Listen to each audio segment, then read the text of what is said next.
Welcome to Chatter. I'm David Priess, publisher of Lawfare. This week, historian Jordan Taylor on misinformation in revolutionary America. There's no expectation necessarily that newspapers contain truth. Newspaper printers from the era very directly say that my job is not to provide you with anything resembling truth. My job is to share information and for you to decide what's true.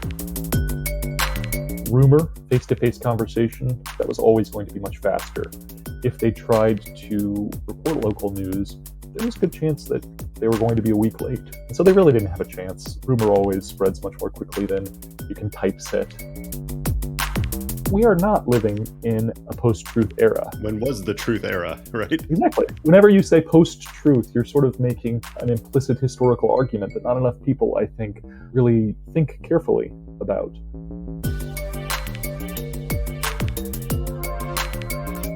Jordan Taylor, welcome to Chatter. Thank you for having me. It's a pleasure to talk to you today because you have done something remarkable. You have taken something that's in the headlines that people are talking about, whether it's in terms of corporations or politics, and you have found a way to put a new angle on it by diving really deep into history. The whole issue of fake news and information processing and mediation. We're suffering under a whole bunch of that right now. And you, as a historian, have looked back to see whether what we're seeing is all new or whether it's just the latest example of a longer disordered relationship between information and politics. So what came first, the chicken or the egg here? Were you interested in Revolutionary War era media and that made you more aware of what was happening in the information ecosystem now? Or were you so disturbed by what we're seeing now in terms of fake news and misinformation that you were looking for some purchase on that by going backward? Yeah, I started researching the American response to the French Revolution, which is one of the chapters in the book. And it was almost overwhelming to me how often people were complaining about how their political adversaries were misinformed about what was happening and how they were the ones that had a better understanding of what was going on in revolutionary France, even though it was thousands of miles away, and really they had no idea. And so there's a lot of discussion in contemporary newspapers about corrupted channels and things like that. A belief, for instance, that British newspapers are untrustworthy sources for understanding what's going on in France. And after a while, seeing that alongside what was happening in my Facebook feed, luckily I'm off Facebook now, but it takes a while to kick a bad habit, and just seeing my relatives arguing about whether their news sources could be trusted. When I would try to jump into a conversation and tell them, well, that's not actually true, the defense mechanisms that would arise, all of these things had a lot of resonance for me as I was noticing them in the archive in these newspapers. And so in a lot of ways, I sort of think of this book as a response to those kinds of conversations and to the ways that, frankly, I've lost some family members to conspiratorial thinking, to what we choose to call fake news, and to these waves of misinformation that have washed over the American public. And in a lot of ways, this book is an attempt to try to understand how that happened and why it happened. Plus, it gives you a chance to talk to your aunts and uncles and distant cousins about Benjamin Franklin Bache and about, publications in Canada and the United States in the 1790s. And what family doesn't love that at Thanksgiving? Yeah, absolutely. I think, I'll assign it to them at Thanksgiving, and hopefully by Christmas they will be able to give me a good book report on it.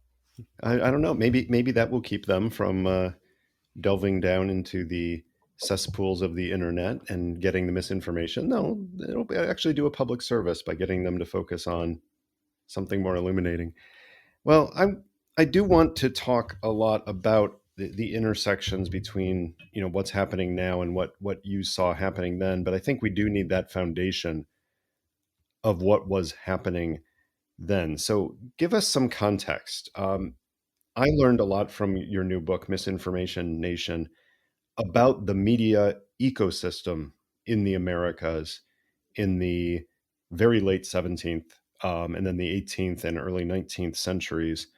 But what were newspapers like by the mid 18th century, and how did they get that way?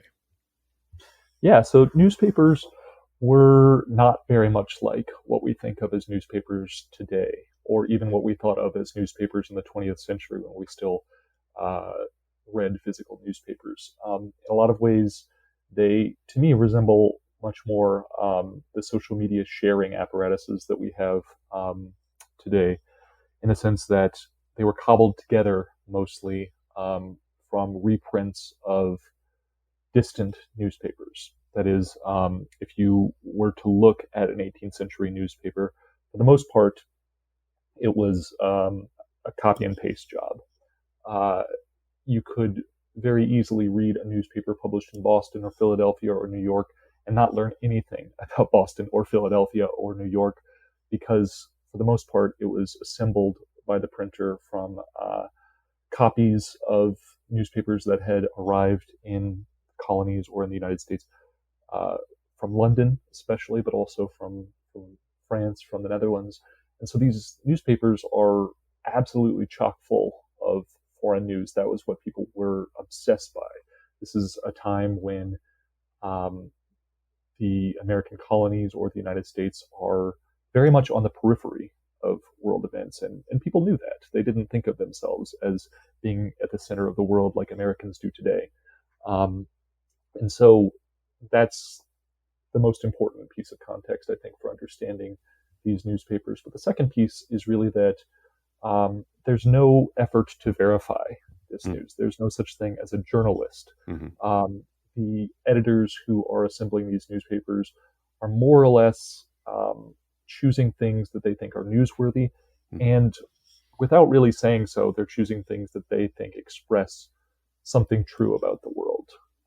And so, in a lot of senses, the selection process for newspapers is just reflecting their own views Mm-hmm. of what matters in the world and what is fundamentally true about the world. Um, so, you know, I say that it's hard to blame them, though, right? Because if you took, someone who was deeply invested in the truth, who believed in the same standards of evidence and verification that good journalists, do today, and transplanted that person in the 18th century, they would have struggled, right? Because Mm-hmm. communicating across this ocean, the Atlantic Ocean, in the 18th century was very difficult, and you sort of had to just take what you could get. And sometimes that meant that what you got was contradictory, Yeah. and sometimes that meant the only thing that you got was nonsense, Mm-hmm. had nothing to do with what was really going on in the world. And so these factors, the fact that American news is obsessed with what's going on, especially in Europe and the Caribbean, and the fact that it's almost impossible to verify news from such distances, meant that it was very difficult for people in the colonies or the United States, as they become to Mm-hmm. grasp something resembling truth.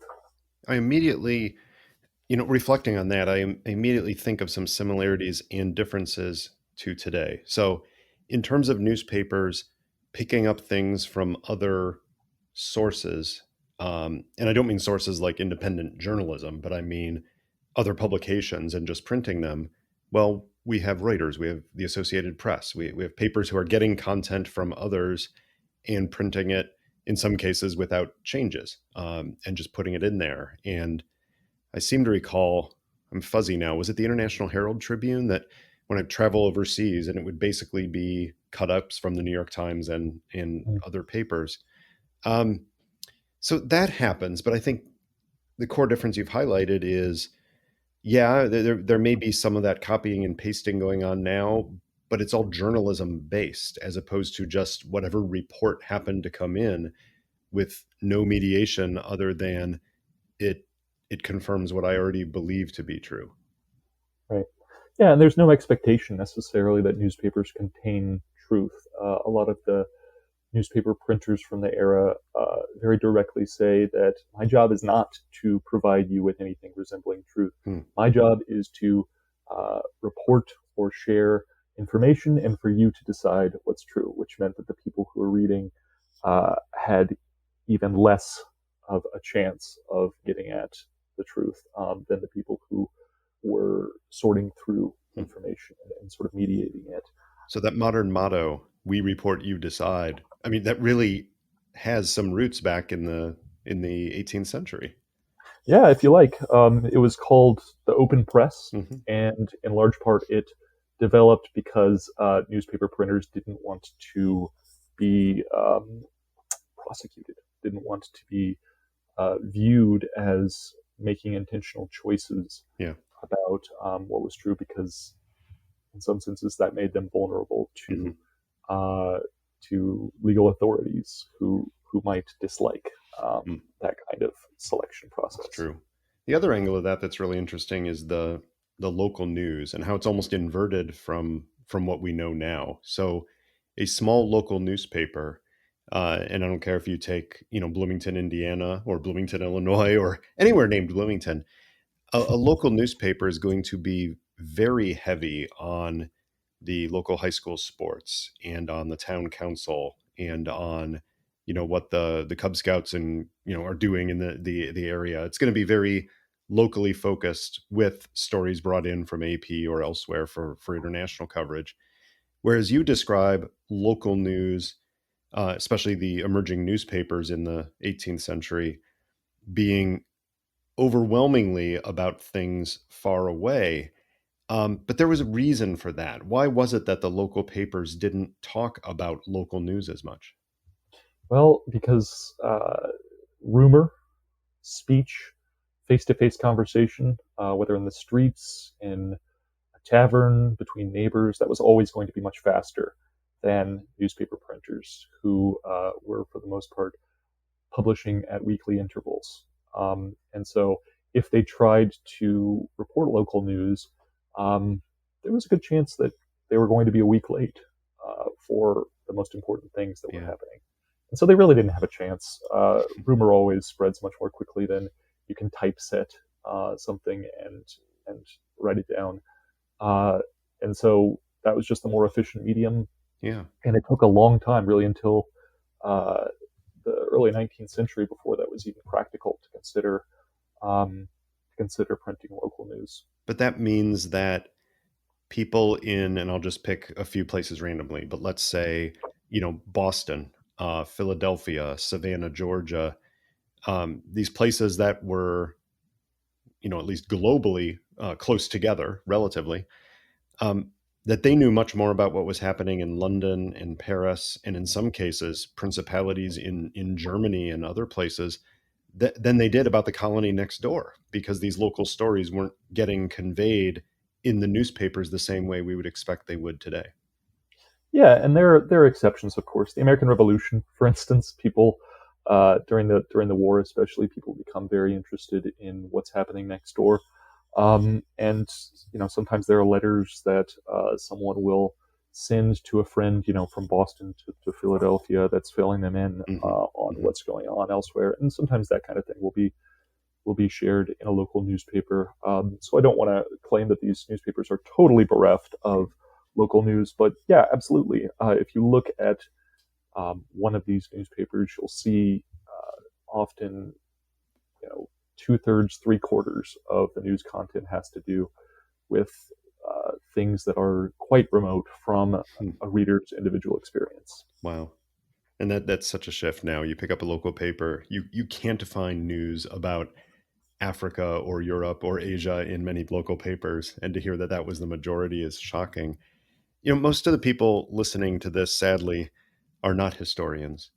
And I'm hearing you talk about what the local papers were doing. I believe what there was, one American published paper around 1705, 1710, but by the end of the 18th century, there were over 250 different papers. So clearly an explosion in newspapers, especially late in the 1700s.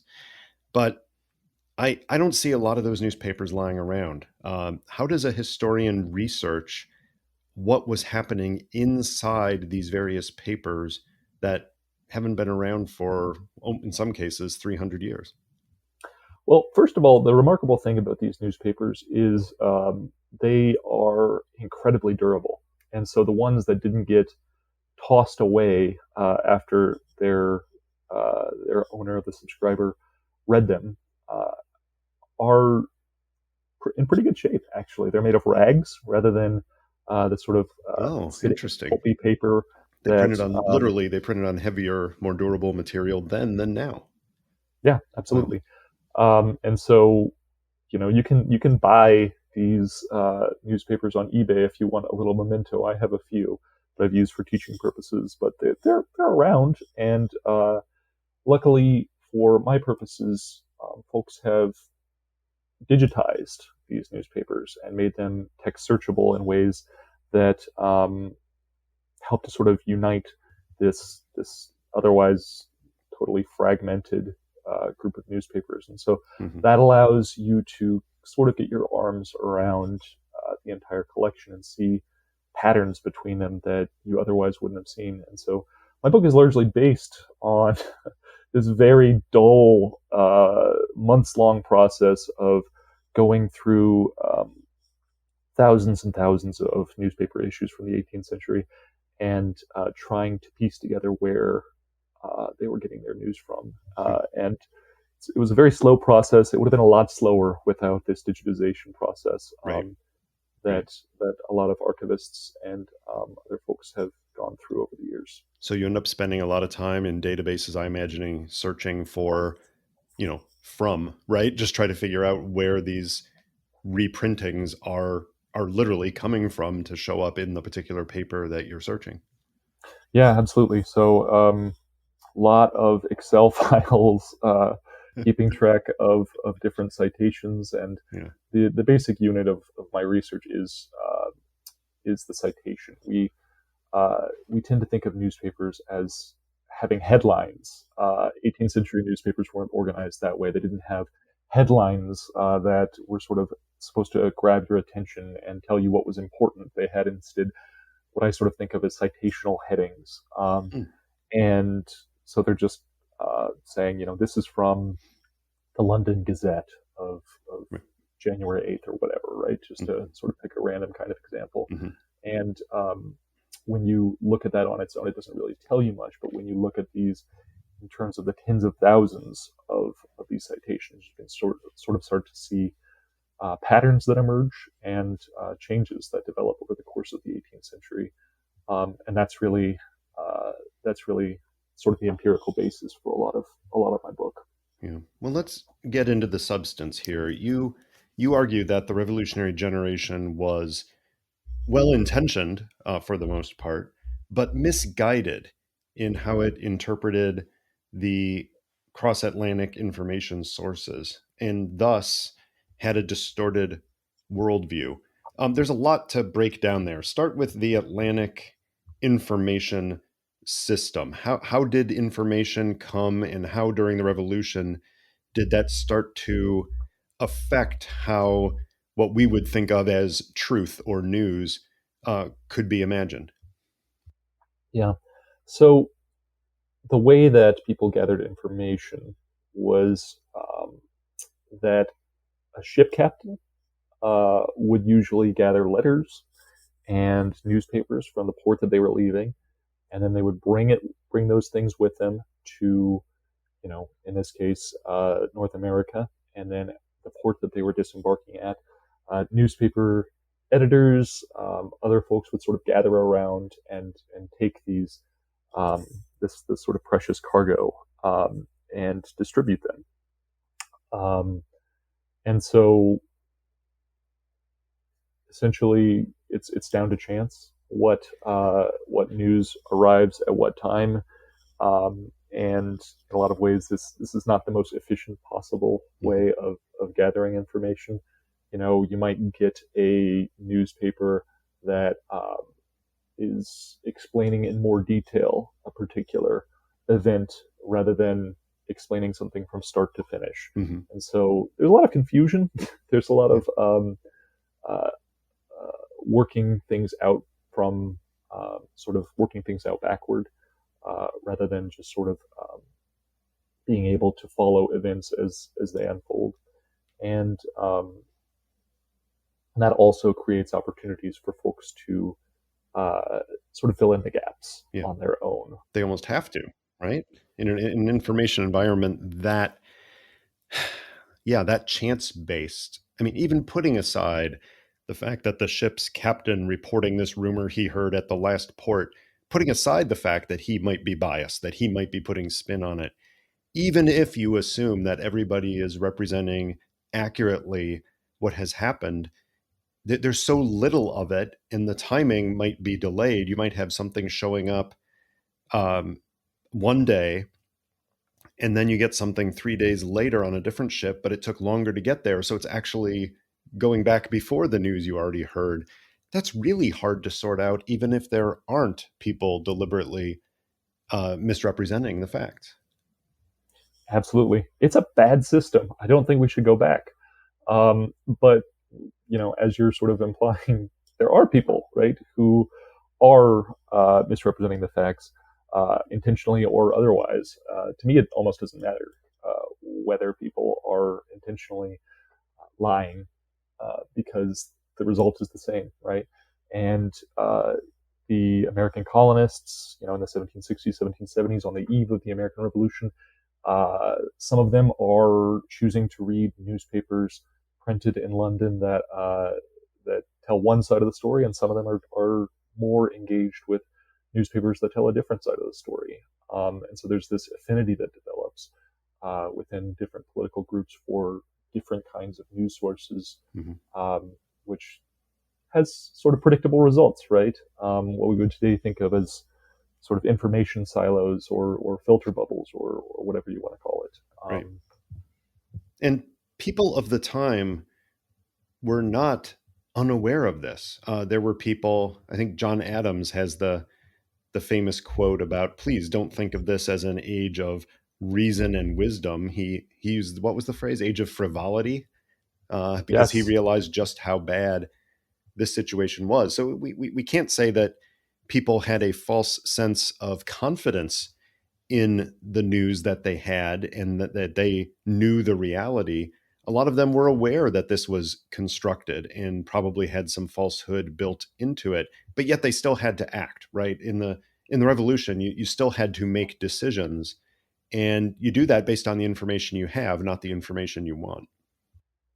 and it's also the case that as as as in today, uh, people mostly view their political adversaries as being misinformed rather than seeing themselves as That even sounds about potentially right. misinformed, right? Yeah, absolutely, of course. So, um, in a lot of cases, Americans view their enemies as willful deceivers rather than as being misinformed, and view themselves, of course, as having exclusive access to the truth. So Yeah. really, the only time you see that sort of self-awareness of the weakness of these sort of communications or media systems is when people are looking at their enemies rather than engaging in any kind of self-reflection. Yeah. Well, I like how, you through this project are pointing out that the American Revolution, yes, there are issues of representation and taxation. That's there. But it really is an information war in so many ways. And like you said, assuming that the opponent is misinformed is a huge part of it, because you had people in the British colonies, talking about fake news all the time. There were prosecutions for spreading fake news. They were obviously concerned about this to the point that when the revolution came, you had many prominent people, perhaps the vast majority of patriots, who thought that, well, what's happening is not the king. What's happening is the ministers, and they're misrepresenting the king's policy. And the majority of people in Great Britain support our cause. And the only reason that they're not acting out for us more is because of misinformation. But it went both ways, because you had King George III in his proclamation announcing the rebellion, focusing on the fact that the colonists were being misled by dangerous and ill designing men, basically thinking that the colonists had been seduced by misinformation. So it really plays out both ways, doesn't it? Yeah, I mean, this is how we do politics in a lot of ways. It's it's a funny thing because I think we think that these dynamics of accusing the other side of being misinformed or of being a bunch of deceitful, jackals or whatever. We think that that's a fundamentally modern contemporary thing, but this has always been really how Americans have performed popular politics, and we could throw British people in there too, for that matter, Mm-hmm. at least in this time period. Um, so it's absolutely at the center, in my view, of the American Revolution and the politics of the American Revolution. This exchange between loyalists and patriots, between colonists and British leaders who are mutually distrustful and sort of unable to accept the possibility that the other side might be acting in good faith and not acting to willfully deceive um, powerful Yeah. folks. The Patriots have this really resonant discourse in the 1760s and early 1770s about misrepresentation. Mm-hmm. This is really at the core of their concerns about representation itself. Mm-hmm. They felt that because they weren't able to get their message effectively, their view of the world across the Atlantic in a way that was consistent and in a way that was heard by the king and by sort of the prime minister and the folks who led the British government and parliament, Mm-hmm. that it was impossible for them to be adequately and effectively represented Right. in parliament and in the British government more generally. And that was in large part the basis for their conclusion that independence was necessary. Yeah. If you can't be represented, uh, whether politically or in terms of your voice, right, your view of the world, Mm-hmm. then you can't effectively be a part of the British Empire. Yeah. There's a great story. I got ahead of myself by jumping to the revolution, but there was a great pre-revolutionary story that I think illustrates some of these dynamics. And it sounds so silly, and yet the way that it played out brings these things to life. Talk about the wooden barrel in Boston in 1768 and how that information was mediated and interpreted and led to some real action. Yeah, so there is this barrel, a wooden barrel, that sort of mysteriously appears near Boston Harbor. And some of the loyalist leaders at the time, including the Lieutenant Governor Thomas Hutchinson, believe that this barrel is a tar barrel that once the British troops are imminently going to arrive, because Boston has started to get this reputation as an unruly place and in need of British troops to restore order. Hutchinson and others believe this barrel is going to be lit as a signal to other Patriot colonists to assemble and to prevent British troops from landing in Boston Harbor. This isn't true. This doesn't happen. After this rumor kind of floats around town for a little while, it goes away.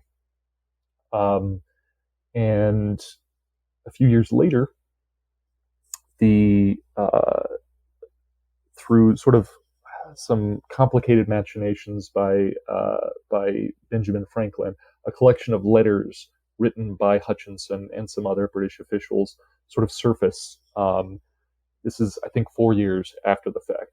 And one of the things that comes out is Hutchinson is telling his superiors in Britain that these colonists they're looking to set this barrel aflame, and they're going to attack the British troops when they come out of their ships and try to land in Boston Harbor.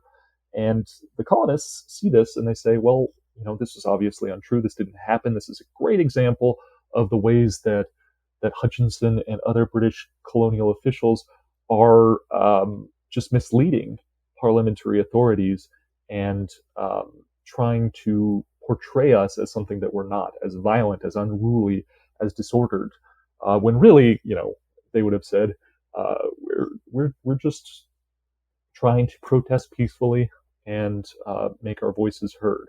And so this barrel becomes a flashpoint because after the fact, 4 years after this barrel isn't lit on fire in Boston Harbor, there are all of these depositions and testimony by the workmen who took the barrel down and people who witnessed the barrel being taken down. And there's arguments: is it an empty nail barrel? Is it a turpentine barrel? Is it a barrel full of tar? And all these things have different implications for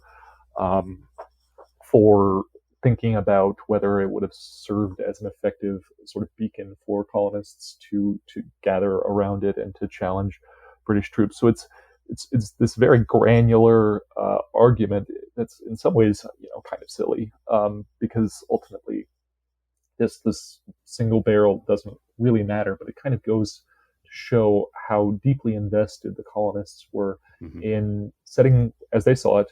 I should say the Patriot colonists were in, as they saw it, setting the record straight and trying to influence how British officials understand the nature of their protests. It speaks to a larger issue as well about history itself, which is which stories from long ago, but I would say even recently, but which stories actually happened the way that we know them. Because what you're describing, they had extensive research a few years later to do the depositions, right? To talk to the people who touched this barrel to find out what happened with this one barrel.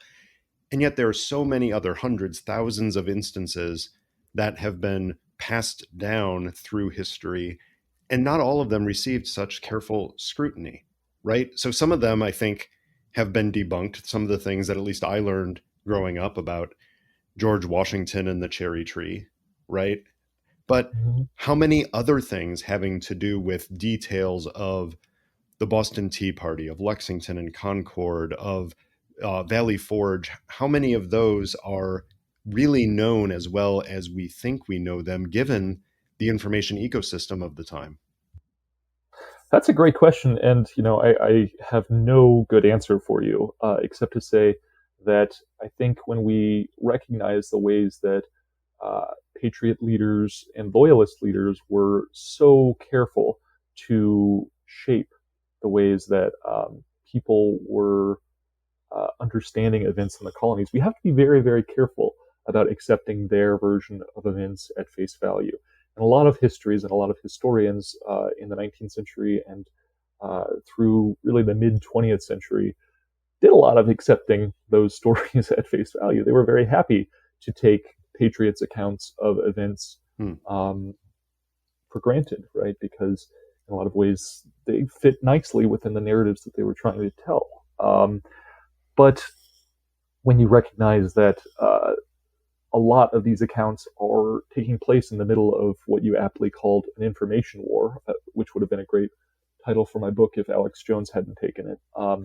There's that. Once you realize that this is taking place in this kind of context, it becomes much more difficult, I think, to really separate out fact from fiction.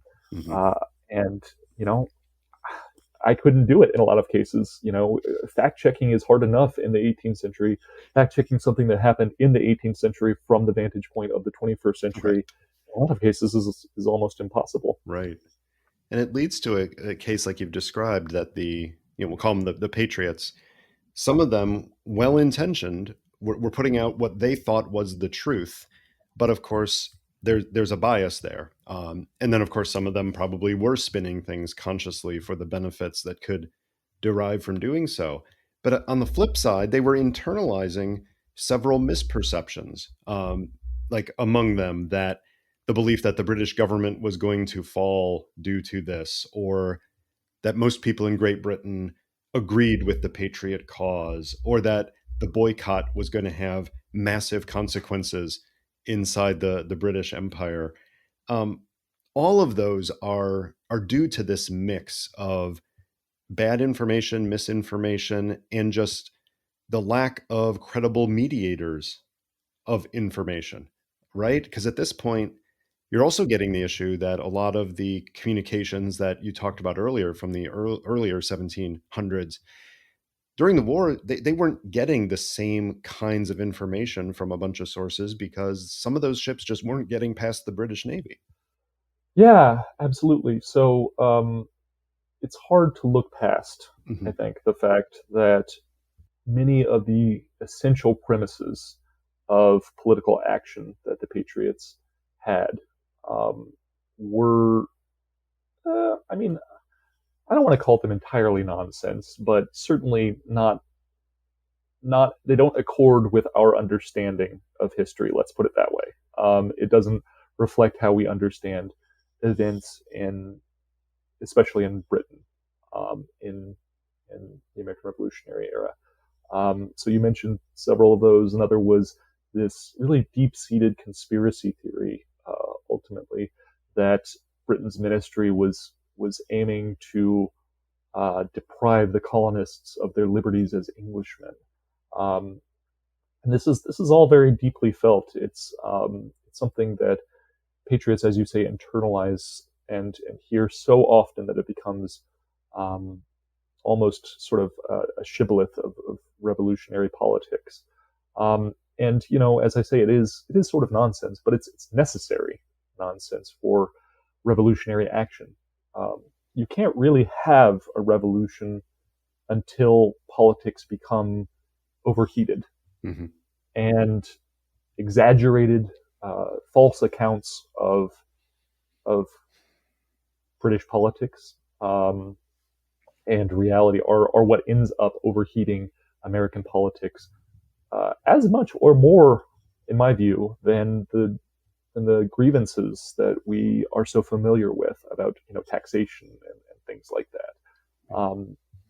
And so, as we say that these patriots are developing these false perceptions of British politics in large part by reading London opposition newspapers, Hmm. by reading letters from their friends in London, basically. It would sort of be like if your only understanding, your only knowledge of Joe Biden was coming from reading Breitbart or watching Newsmax, right? Hmm. Something like that. Of course, you're going to join a militia and try to launch a revolution if that's your only view of your adversaries. This highly exaggerated view of the world. It seems to me that the the shock here that there was so much misinformation and so many false beliefs, that's probably not what should be surprising to us given what you've described. The shock should be the fact that there were somehow rational people who were able to actually find nuggets of fact and make decisions based on reality instead of on all of these misperceptions. The very fact that some people were able to make good decisions inside this information ecosystem is actually quite shocking, given everything you've mentioned that made it hard for them, whether it's just confirmation bias, or whether it's confirmation bias exacerbated by all these factors. Perhaps the real miracle is that we did have some people making some decent decisions at the time, with all of that going against them. Yeah, I mean, I think that's fair enough. I I think that a lot of the folks who are making good decisions were doing so in a context of, for instance, in the Continental Congress, some military leaders, right, and a lot of their decision making was premised not entirely on Atlantic news, but rather on sort of the events around them, uh, the Yeah. news that they were gathering Mm. about their neighbors, about battles that were happening not thousands of miles away, but rather dozens of miles Hmm. away. And Hmm. so, to some extent, they had better chance Yep. with that kind of stuff. Well, among the facts that we do know from history is that the United States did achieve independence. So we got that one settled. How did independence change the information ecosystem? And how did that first post-revolutionary generation, how did it evolve in terms of learning about the world and filtering information from British and French and other sources? Yeah. So independence meant that Americans were no longer getting their information almost exclusively from Britain, right? That's the basic change there, because of the way that trade existed in the 18th century.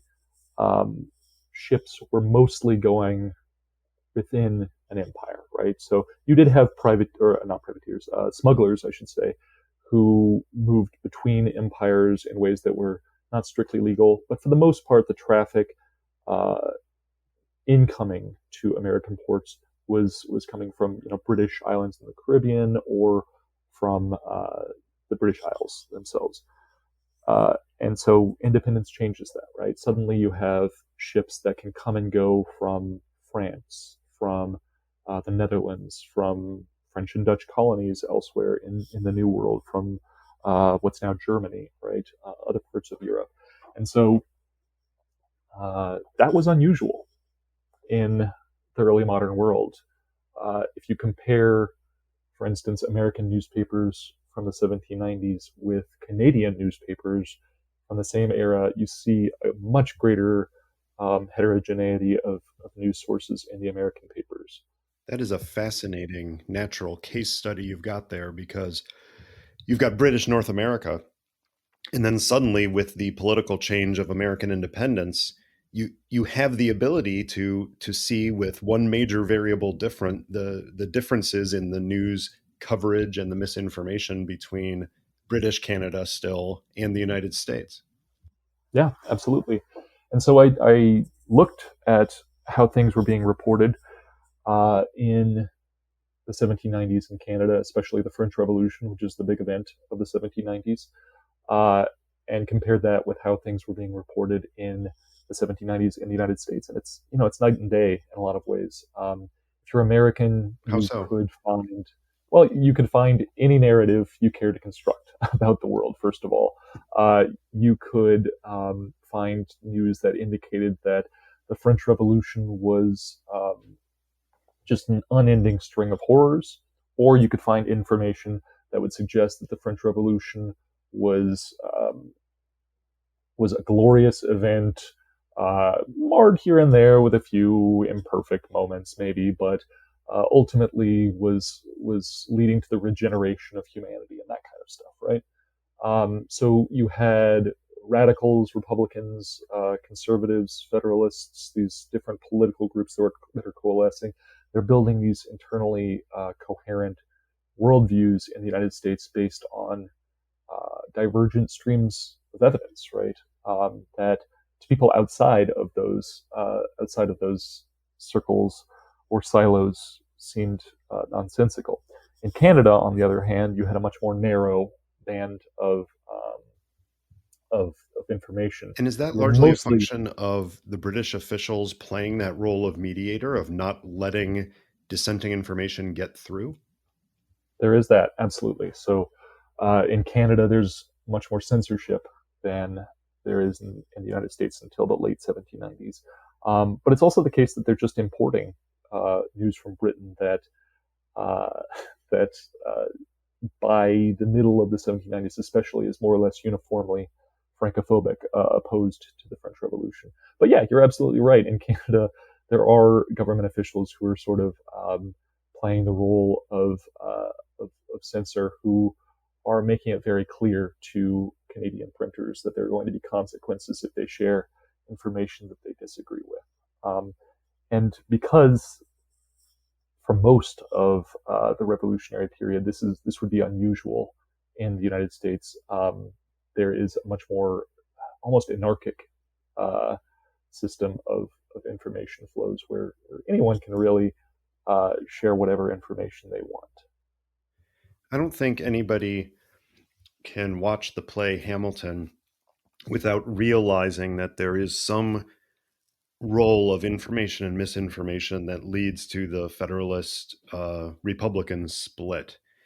And you've done the hard work of actually analyzing the reality there and realizing how, perhaps more than anything else, the interpretations of the French Revolution, if not led to, certainly exacerbated this split and made it all but inevitable that you would have the conflict leading up to it, including in 1800.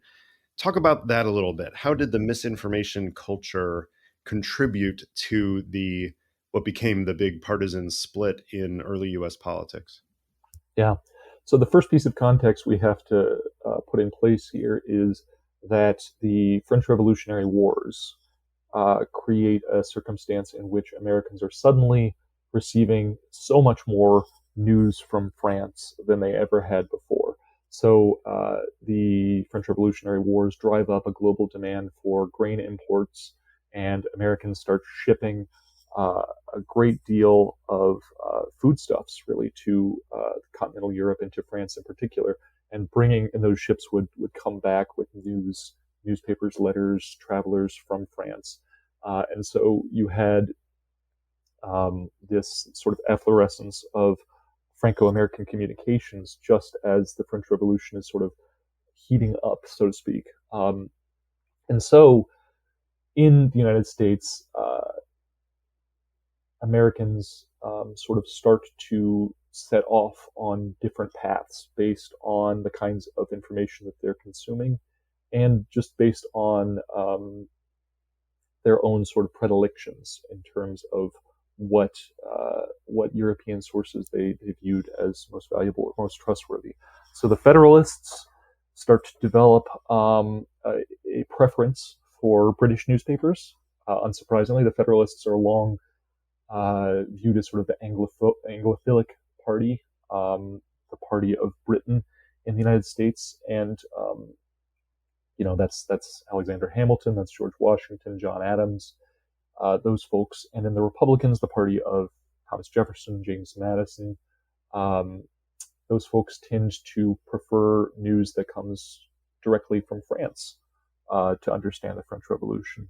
And so, if you look at newspapers that are associated with the Federalist Party, they're significantly less likely to reprint information from French presses, translate, I should say, and reprint information from French presses. They're also the Federalist newspapers are also much more likely to share information from ship captains who tended to be Federalist politically and who might arrive from France with a slightly more suspicious view of those events, whereas Republican news mediators are quite suspicious of the ship captains themselves. They frequently accuse them of sort of being biased, right?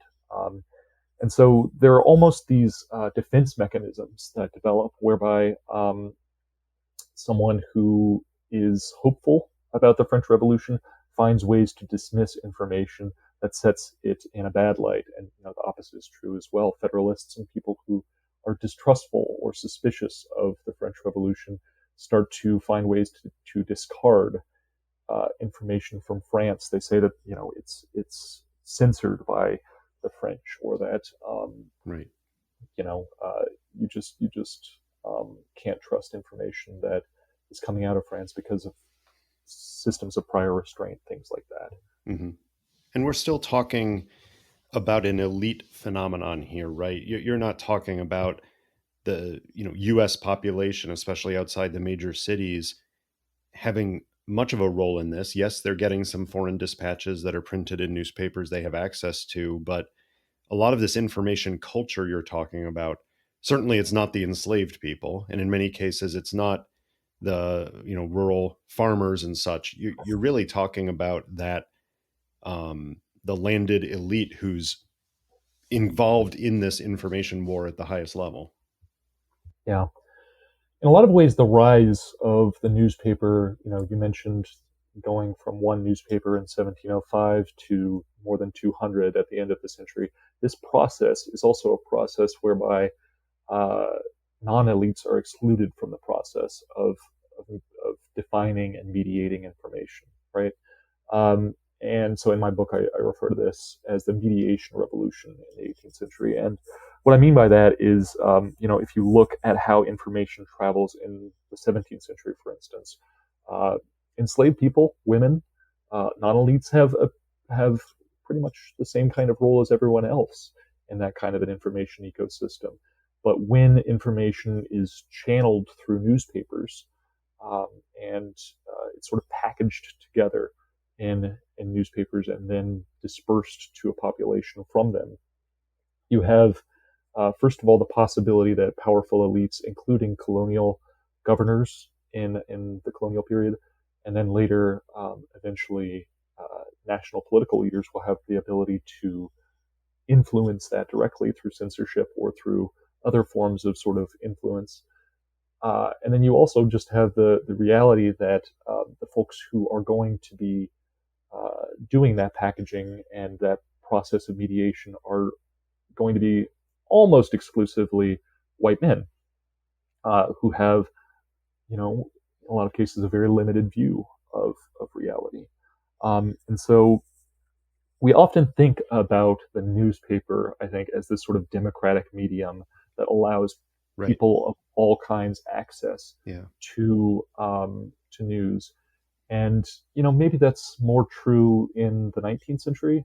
Maybe it's not. You could talk to someone else about that.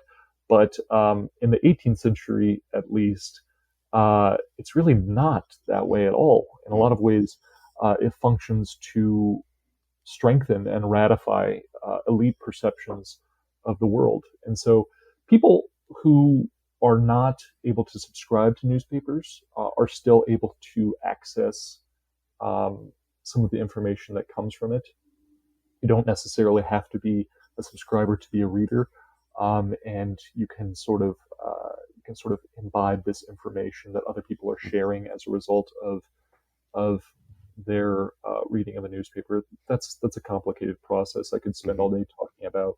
But for me, I think of the newspaper in a lot of ways functioning as a sort of agenda setting, to use sort of a media studies term, an agenda setting mechanism that defines what are the important topics of conversation Mm-hmm. and sort of defining the limits of how they can be uh, understood. But it's not necessarily the case that everyone in the colonies is reading and engaging with Right. newspapers And on that an all individual basis. that all serves the purpose, for me at least, of kind of cleaning the lens through which we look at the Alien and Sedition Acts, because those are so often shorthanded to be like this crazy thing that happened and quickly got turned around, and the public in some tellings, but certainly the representatives of the mass public certainly took advantage of the backlash. But when you've put it all in the way you've just phrased it, it seems to me that the Sedition Acts in particular, I mean, based on English common law and some colonial precedents, it actually fit with the times much better than our 21st century hindsight would have you believe. And it really was focused, several prosecutions were focused on restraining fake news. It was this elite phenomenon, not necessarily this idea to keep information from getting to the public, as much as another battlefield for this elite on elite issue, right? Yeah, I mean, I don't want to let the Federalists off too easily. We often think of the Sedition Act, the Alien and Sedition Acts, as being sort of a power grab, and there was some of that, right? The Federalists were not unaware that these pieces of legislation would be beneficial to them, but at the same time, I think that they did sincerely believe that it was necessary to restrain what they understood as sort of like a torrent of um, falsehood that was overwhelming the American public and making them unable to render appropriate decisions and exercise sort of their democratic prerogatives in a just and wise way.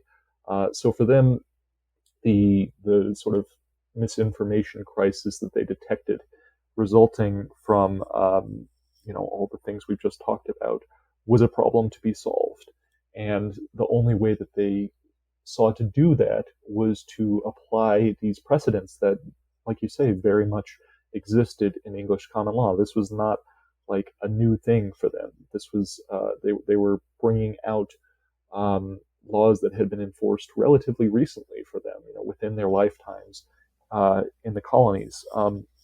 So they're absolutely um, they're absolutely aware that this is going to help them politically, but because they identify their cause, the Federalists, with the cause of the nation, they understand uh, Republicans, their political Hmm. opponents, to be uh, almost hopelessly overcome by misperceptions, and so alleviating Yeah. this crisis of misinformation would help them. But that was just because because they thought that their enemies were so thoroughly deceived, and were themselves a bunch of deceivers. Hmm. So I don't know. I sort of sympathize with the Federalists there a little bit, but Hmm. they're also not completely the heroes of that story. It complicates the story, perhaps. It deepens the understanding of the story, but it doesn't absolve them, right, of intent in Yeah. these cases. Uh, Doing a deep dive on this information ecosystem and misinformation in this era, you can't really do that without getting to some big conspiracy theories and conspiracism. And it wasn't that long ago here on the podcast, I chatted with John Dickey, who did a long study of Freemasonry and all of the Mhm. conspiracies around that. And in your case, you uncovered that some of this misinformation ended up focusing on the purported Illuminati and the role of the Illuminati and how that really took off at one period. Talk a little bit about that, and especially about that as a representation of how this misinformation climate so easily goes from just instances of fake news to big lies and massive conspiracies about puppet masters pulling strings. Yeah. Yeah. I mean, that's a good story. So this idea of the Illuminati comes to the United States in the spring of 1798. And I'm mentioning this particular moment because the context is really important. This is also a moment when Americans very abruptly turn against revolutionary France. And the reason for that is uh, what's known as the XYZ affair, essentially this diplomatic rupture that leads Americans to believe that the French are being very disrespectful to American diplomats in Paris and are demanding a bribe in order to solve a diplomatic crisis that had erupted between the two nations. And so suddenly, a lot of Americans who had been uh, finding ways to excuse the excesses or disorder of the French Revolution, in part by looking at French news sources and letters from France, things like that. People who had spent the last, you know, 5, 6, 7 years making excuses for revolutionary France found themselves on the defensive. They found themselves saying, well, actually, hold on, maybe this wasn't such a good thing, the French Revolution. And so they needed an explanation for why. Um, and just as this is developing, this book from a Scottish academic that's itself based on a French religious figure, his book. It's called Proofs of a Conspiracy by John Robison, the Scottish academic. It arrives in the United States, and a Boston minister named Jedediah Morse picks up a copy. He thinks, oh, well, this explains a lot, because the theory that Robison is putting forth is that this group of Freemasons who formed in Bavaria in the 1770s had sort of gone into hiding, had found ways to manipulate world events. And in particular, they had actually hatched uh, sort of a scheme that developed into the French Revolution. Now, Mm.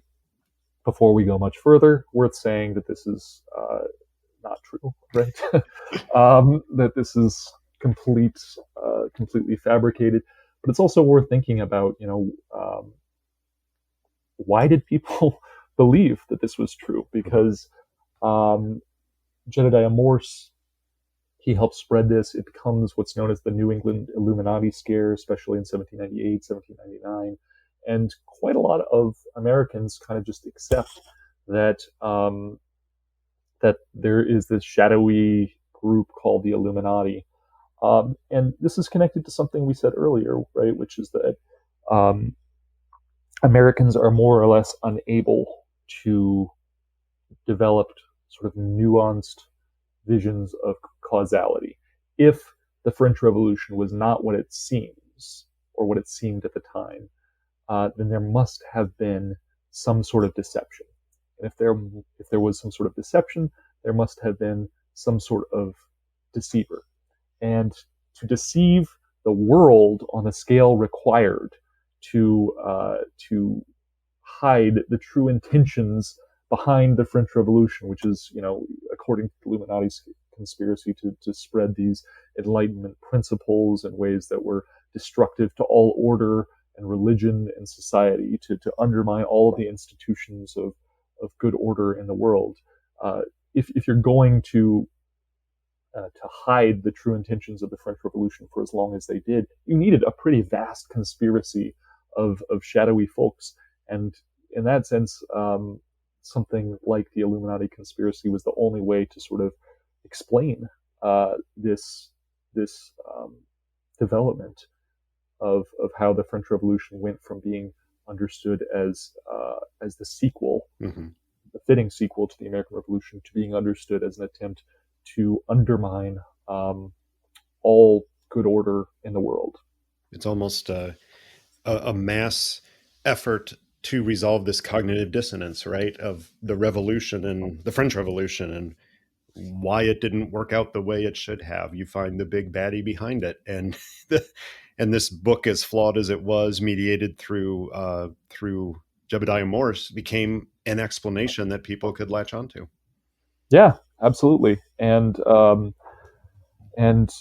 you can sort of sympathize with them, I Yeah, think, frankly, um, yeah, because for one thing, according to the standards of evidence that people used uh, to verify things in mhm, the 18th century world, this was a pretty well sourced account, actually.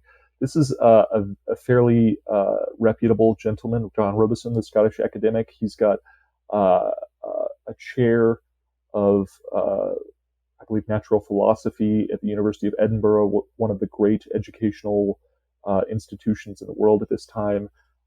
He is basing this on apparently the firsthand account of a French priest.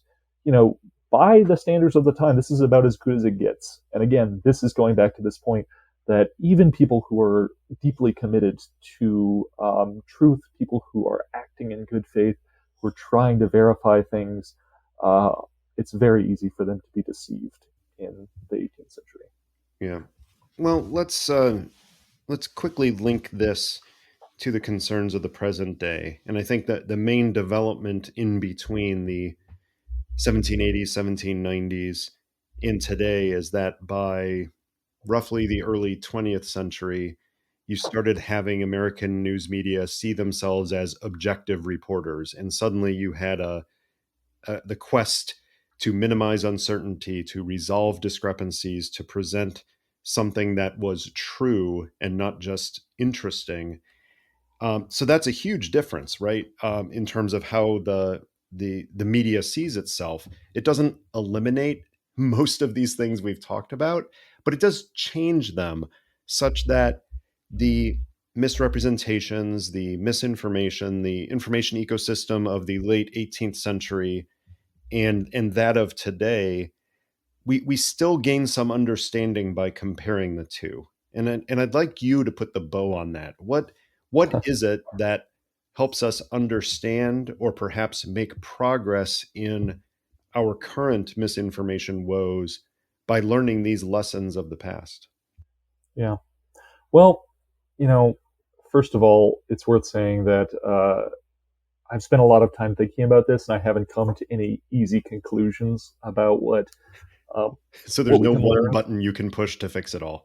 What a No, I shame. wish there was. Yeah, especially in terms of possible policies. I can tell you that we probably shouldn't renew the Sedition Act of 1798, but I also don't think Okay, that's anyone a was. start. Yeah, I don't think anyone was proposing that. Mhm. But I mean, I think you've hit on something that I think is really important here, which is that the big difference between us and folks in the 18th century is that we have these institutions of knowledge production, imperfect though they are, that are defined by a search for truth, an open-ended search for truth, and that are disciplined by professional ethics that create disincentives, consequences for fabrication. Those institutions didn't exist in the 18th century, Yeah, and yeah, we can add all the caveats we want about how today's media, today's academia, all of these institutions have flaws. But I think collectively, as you suggest, they push us toward knowing things in a very slow, often frustratingly slow way. And when you look at things today from the perspective of the 18th century, when none of that infrastructure really existed, and people were trying to decide what was happening in the world around them based on the intuitions of a bunch of partisan hacks. I think the existence of people whose job it is to verify things and to search for truth, that's practically miraculous. And so I think American society should do a much better job of appreciating that. That includes by doing things like funding research, funding education, and supporting real journalists, journalists who who who have a commitment to professional ethics to ensure that they have the resources they need um, to identify truth and create accountability for the powerful. Um, I think another thing that we need to realize, and again, this doesn't sort of resolve itself very easily in any sort of policy prescription or any sort of suggestion for how we solve the misinformation crisis of our present. But I think an important bit of context or um, perspective we need to bring to this is that we are not living in, as has often been said, a post-truth era. There's really never been a time when modern democratic politics when was hasn't the truth era, right? exactly Yeah, right. Whenever you say post-truth, you're sort of making a an implicit historical argument that not enough people, I think, really think carefully about. Um, so when we talk about the death of truth, right, or living in a truth post-truth era, um, the people who use those kinds of terms are usually thinking with fairly limited horizons. I sometimes explain this to my students as the Walter Cronkite fallacy, right? That if you start your story of American media and truth by looking at what we might reasonably consider one of the high points of American journalism when broadcast media was relatively nonpartisan, though it still excluded the viewpoints of non-white people. And you look at the declension there uh, with the rise of cable news and the internet and social media. You do have kind of a post-truth narrative and a declension narrative. But if you look at a larger version of this story, starting with the rise of newspapers in the 18th century, you start to see that any moments when the American news media was anywhere near functional, that was really an aberration. That was not uh, that was an aberration rather than the norm. So I think you can draw conclusions from that are pessimistic, hmm, or you can draw optimistic conclusions from that. yeah, The pessimistic view, I guess, is that we haven't solved this in more than 300 years. So, are we really going to be able to do it Right. before our democracy is really seriously threatened by it? Mm. The optimistic view is that somehow we've muddled through circumstances like this Yeah. in the past, and it hasn't always gone very well. But if American democracy was founded during a misinformation crisis, Yeah. maybe it can survive a renewed misinformation crisis today as well. Not only that, but we can use it as the motivation to do better, is to realize that this has always happened, but we have greater tools at our disposal. We have a better understanding of human psychology. We have a better understanding of how the media ecosystem can inform and be informed by the political dynamics, so that we have the motivation to do more. Instead of becoming cynical, we actually get out there and do something. Um, Yeah, and and that connects also, to my first point, which is, yeah, we have these wonderful people who are trying to understand all of this, who are engaging in this open-ended search for truth, and that's why we have a chance, I think. and perhaps at a personal level, realizing, kind of taking lessons from all of this research that you've done, that maybe each one of us can be a little bit more uncomfortable in our own uncertainty, and maybe be a little bit more forgiving of the slow plotting process of verification that is needed. So at the personal level, we bask in that uncertainty and that delayed gratification, and we reward it in others. Maybe that's not a way out, but that certainly would be a step forward. Yeah, I think that's beautifully put. And I think, if we can learn one lesson from this story, it's to not be like the folks in the Revolutionary era who were often wrong but seldom lacked confidence Mm. that they were right. I think that sometimes we think that the answer to misinformation is skepticism, to to try to ferret out biases and falsehoods, right? Mhm. But folks in the 18th century were extremely skeptical. They just trained that skepticism very selectively.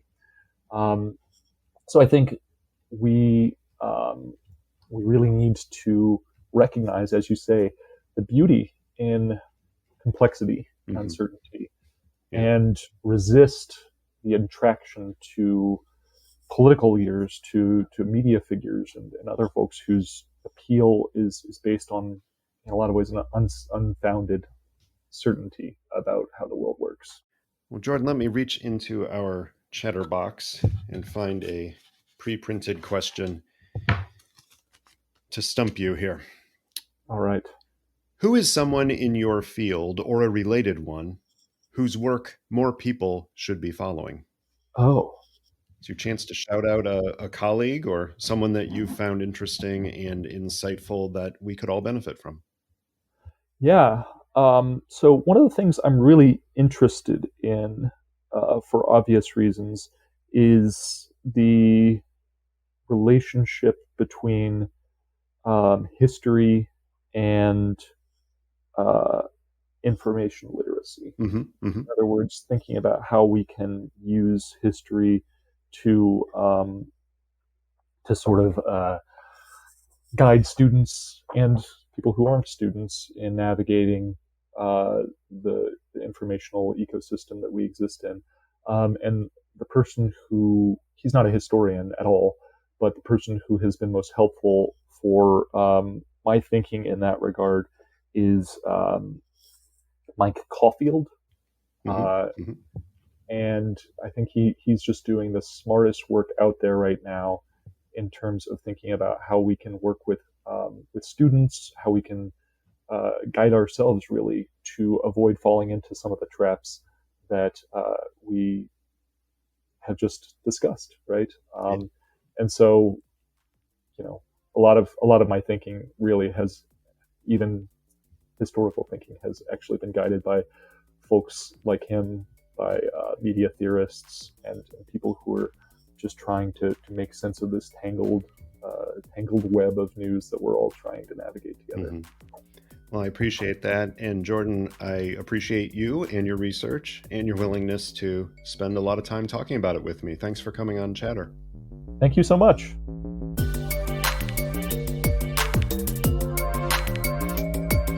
That was Chatter, a production of Lawfare and Goat Rodeo. Please subscribe to the podcast and find us on Twitter at ThatWasChatter.